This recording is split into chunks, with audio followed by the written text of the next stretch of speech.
Seslání Ducha Svatého, neboli Božího svatodušní, je jedním ze 3 největších křesťanských svátků.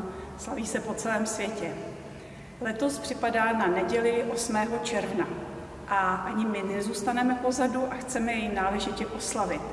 Jednak zde v kostele svatého Václava v Mníšku pod Brdy proběhne v 8:30 mše svatá a potom v 18 hodin bude slavnostní svatodušní koncert.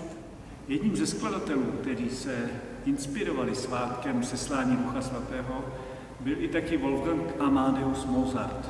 Jako 12letý napsal na sekvenci Veni Sancte Spiritus, neboli Přijď Duchu Svatý, krásnou skladbu. Mníšecký chrámový sbor bude spoluúčinkovat v mise Brevis Zdeňka Fibicha, kterou bychom chtěli zároveň připomenout 175. výročí narození a 125. výročí úmrtí tohoto skladatele. Komorní soubor Praga Camerata bude pod vedením Lucie Sedlákové-Hulové. Varhaní Pozitiv sem doveze a zahraje na něj svatohorský varhaník a regentschory Pavel Šmolík.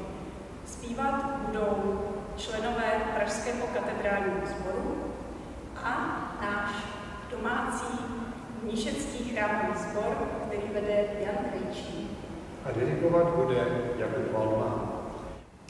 Přijďte se zaposlouchat do krásné povznášející hudby a přitom třeba rozjímat nad rozmanitými dary Ducha Svatého. V neděli 8. června 18 hodin sem do kostela svatého Václava v Mníšku pod Brdy. Raz, dva. Těšíme se na vás.